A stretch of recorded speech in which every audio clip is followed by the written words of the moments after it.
دفعہ سلطان صلاح الدین ایوبی رحمت اللہ علیہ اپنے کمرے میں کسی معاملے پر غور کرتے ہوئے چہل قدمی کر رہے تھے کہ اتنے میں ایک سپاہی سلطان صلاح الدین ایوبی رحمت اللہ علیہ کے کمرے کے دروازے پر حاضر ہوا اور سلطان سے اندر آنے کی اجازت چاہی۔ سلطان صلاح الدین ایوبی رحمت اللہ علیہ نے جیسے ہی دستک کی آواز سنی تو سلطان کے قدم چند لمحوں کے لیے رک گئے۔ سلطان کے قدموں کا رخ دروازے کی دائیں طرف تھا جبکہ چہرے کا رخ کمرے کے دروازے کی طرف مڑا۔ سلطان صلاح الدین ایوبی رحمت اللہ علیہ نے سپاہی کو اندر بلایا۔ محافظوں نے کمرے کا دروازہ بند کر دیا۔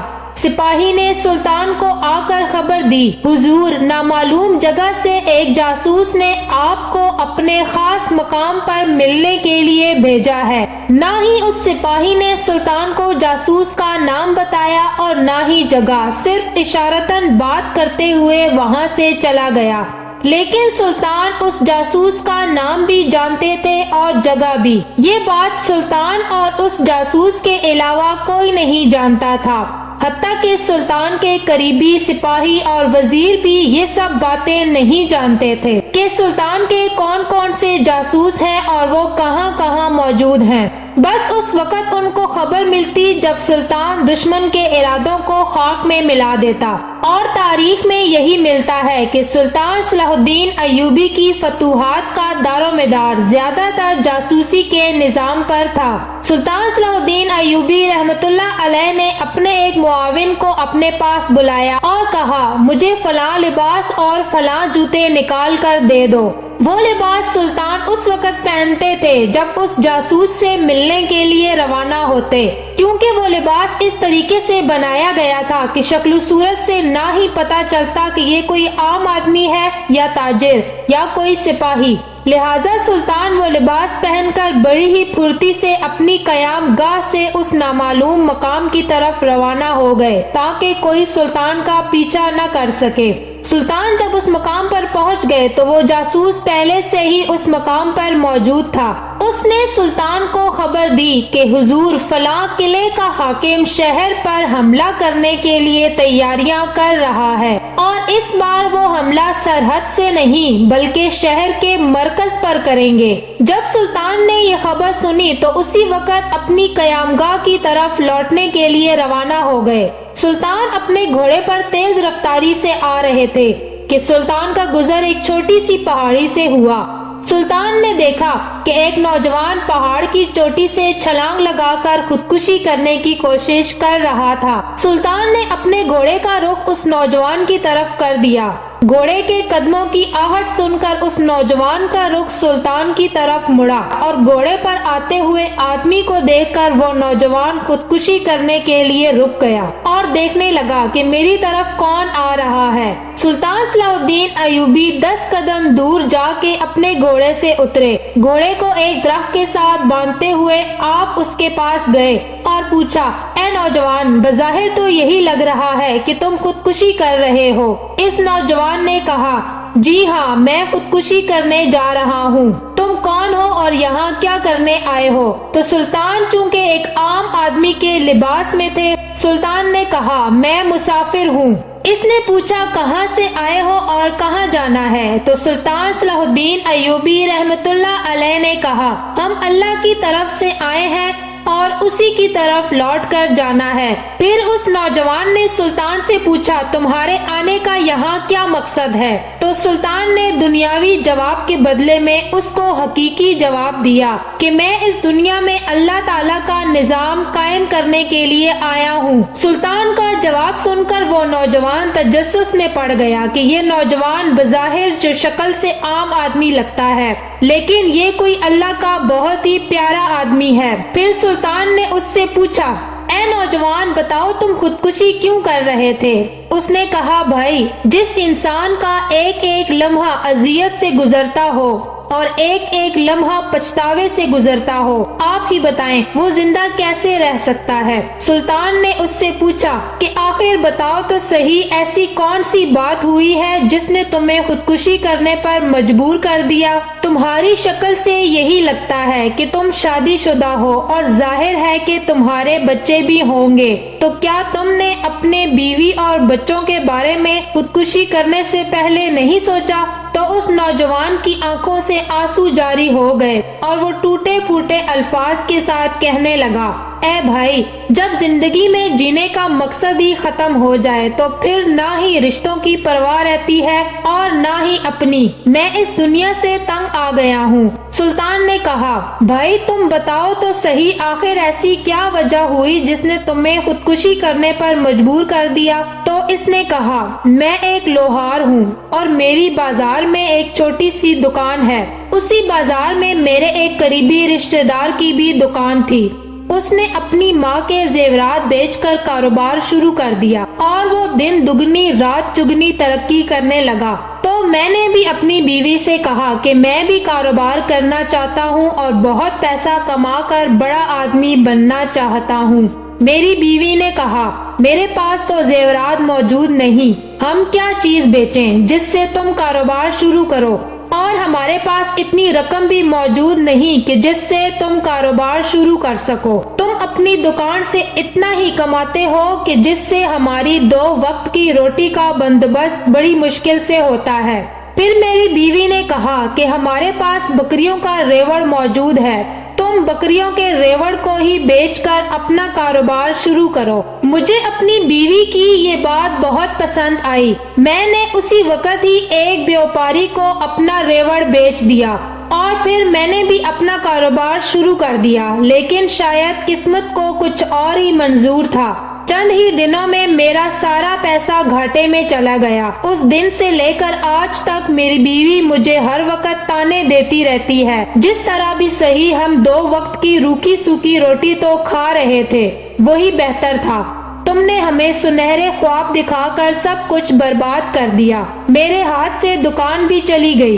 اب وہ میرا قریبی رشتہ دار مجھے نیچا دکھانے کے لیے ہر روز میرے گھر آتا ہے اور میری بیوی کے سامنے، میرے ماں باپ کے سامنے مجھے یہی کہتا ہے کہ میرا کاروبار دن دگنی رات چگنی ترقی کر رہا ہے۔ وہ قیمتی گھوڑوں پر آتا ہے، اپنے ساتھ اس نے سپاہی بھی رکھے ہوئے ہیں۔ تو میری بیوی اس کو دیکھ کر کہتی ہے کہ تم اپنے رشتہ دار کو دیکھو اور خود کو دیکھو۔ سلطان نے اس سے فرمایا، ایسا کون سا کاروباری نہیں جس نے زندگی میں کبھی گھاٹا نہ کھایا ہو، لیکن تمہاری باتوں سے یہی لگ رہا ہے کہ تم زندگی سے تنگ نہیں بلکہ اپنے اس رشتہ دار سے اور اس کی کامیابی سے تنگ ہو۔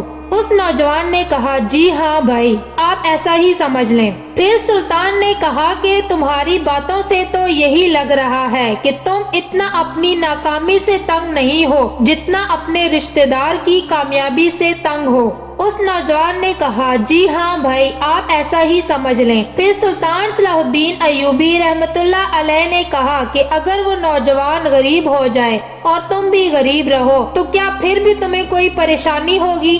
اس نوجوان نے جواب دیا کہ نہیں، پھر تو میں بہت خوش ہو جاؤں گا۔ سلطان نے پھر سے کہا، اگر وہ پھر امیر ہو جائے تو پھر تمہاری خوشی دوبارہ سے غم میں بدل جائے گی۔ اس نوجوان نے کہا، بالکل ایسا ہی ہے۔ سلطان نے اس نوجوان کو کہا کہ تمہاری زندگی میں تمہارا اپنا کوئی اختیار نہیں، تمہاری خوشی اور تمہاری غمی دوسروں پر انحصار کرتی ہے۔ اس کا مطلب یہ ہے کہ تم اپنے اس قریبی رشتہ دار کے غلام بن گئے ہو۔ اگر وہ چاہے تو تمہیں خوش رکھ سکتا ہے اور اگر وہ چاہے تو تمہیں دکھ دے سکتا ہے۔ تمہارا اپنی زندگی میں کوئی کردار نہیں۔ جب اس لوہار نے سلطان کے یہ الفاظ سنے تو وہ بڑا حیران ہوا اور کہا، حضور، آپ کی باتوں سے ایسا لگ رہا ہے کہ آپ بہت ہی پہنچے ہوئے انسان ہیں، ورنہ ایسی باتیں تو کوئی عام آدمی نہیں کر سکتا۔ آپ کی باتیں تو بالکل درست ہیں۔ میں ایک طرح کا غلام بن چکا ہوں۔ سلطان صلاح الدین ایوبی رحمت اللہ علیہ نے کہا، اے نوجوان، اگر میں تمہاری اس وقت مدد کر دوں تو تم خوش ہو جاؤ گے اور اگر نہ کروں تو پھر غمگین ہو جاؤ گے۔ اس نوجوان نے کہا، جی ہاں حضور، ایسا ہی ہے۔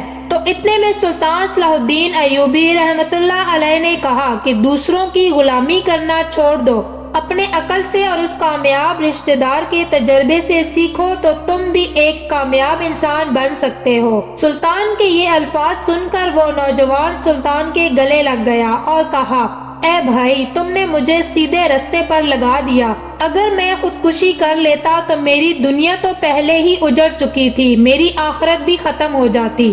تم میرے لیے فرشتہ بن کر آئے ہو، میں خود اپنے عقل سے سوچ کر ایسے کام کروں گا کہ میں قریبی رشتہ دار سے بھی زیادہ کامیاب انسان بن کر دکھاؤں گا۔ پھر وہ کہنے لگا، حضور، میں یہ سوچ رہا ہوں کہ میرے پاس چند سکے موجود ہیں جو میں نے اپنی حق حلال کی کمائی سے چھپا کر رکھے ہوئے تھے۔ میں نے سنا ہے کہ ہمارے بہادر سلطان صلاح الدین ایوبی رحمت اللہ علیہ بہت جلد فلاں بادشاہ سے جنگ کرنے والے ہیں، اور ہمیں پتا ہے کہ جب جنگ شروع ہوتی ہے تو جنگی ہتھیاروں کی قیمتیں دگنی ہو جاتی ہیں، لہٰذا اگر میں ان سکوں سے کچھ ہتھیار خرید لوں تو وقت آنے پر وہ ہتھیار میں دگنی قیمت پر بیچ کر دگنے پیسے کما سکتا ہوں۔ سلطان نے کہا، اے نوجوان، تم تو واقعی میں عقل مند ہو۔ اس کے بعد سلطان وہاں سے رخصت ہو گئے۔ اب اس نوجوان نے جنگی ہتھیار خریدے۔ چند ہی دنوں کے بعد سلطان صلاح الدین ایوبی رحمت اللہ علیہ نے جب اس بادشاہ سے جنگ شروع کی تو اس وقت بازار میں جس لوہار کے پاس جنگی ہتھیار موجود تھے وہ دگنی قیمت میں خرید لیے گئے، اور اس میں وہ لوہار بھی موجود تھا۔ اس نے چند سکوں کے بدلے سینکڑوں سکے کما لیے، اور اس کے بعد اسی طرح وہ اپنی عقل سے کام کرنے لگا، اور چند ہی ماہ میں وہ بہت بڑا کاروباری بن گیا۔ اب اس کے پاس بہت ہی قیمتی گھوڑے موجود تھے، وہ اپنے ساتھ سپاہی بھی رکھتا تھا۔ اس کے گھر والے بہت خوش تھے، اور اس کی کامیابی کو دیکھ کر وہ رشتہ دار بھی اس سے بہت حسد کرنے لگا تھا، جس سے پہلے وہ نوجوان خود حسد کیا کرتا تھا۔ جب وہ بہت امیر ہو گیا تو اس نے سوچا کہ جس جگہ میری زندگی کا اتنا سنہری طریقے سے آغاز ہوا تھا، مجھے اس جگہ جانا چاہیے۔ وہ اپنے چند سپاہیوں کے ساتھ اسی پہاڑی کی چوٹی پر پہنچ گیا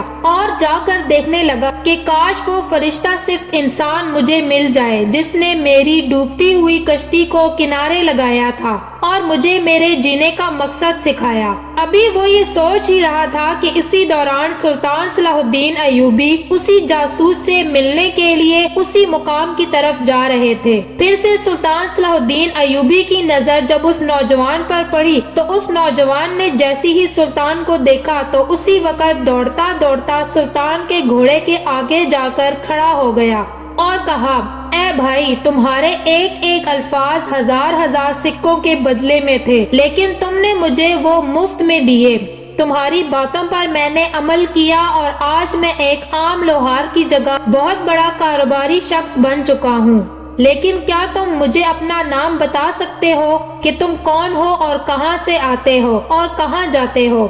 تو سلطان صلاح الدین ایوبی نے کہا کہ جس سرزمین میں تم رہ رہے ہو، جس سرزمین پر تمہیں کافروں سے کوئی ڈر نہیں، اور جس سرزمین پر تم 5 وقت کی نماز بغیر کسی خوف کے پڑھ سکتے ہو، میں اس سرزمین کا سلطان صلاح الدین ایوبی ہوں۔ جب اس نوجوان نے یہ بات سنی تو وہ گھٹنوں کے بل گر پڑا اور زمین پر سجدہ کرتے ہوئے کہا، اے میرے مالک، جس انسان کو اتنے عظیم سلطان نے نصیحت کی ہو تو اگر وہ کامیاب نہ ہوتا تو پھر موت اس کے لیے بہتر ہوتی۔ اس کے بعد وہ سلطان کے قدموں کو چومنے لگا تو سلطان نے اپنے گھوڑے سے اتر کر اس سے کہا کہ تمہیں کسی اور کے آگے جھکنے کی بجائے اللہ کے آگے جھکنا چاہیے، جس کے پاس ہم نے ہمیشہ کے لیے لوٹ کر جانا ہے۔ اور اسی طرح سلطان صلاح الدین ایوبی رحمت اللہ علیہ کی عقل مندی کی وجہ سے اس نوجوان کی زندگی بدل گئی۔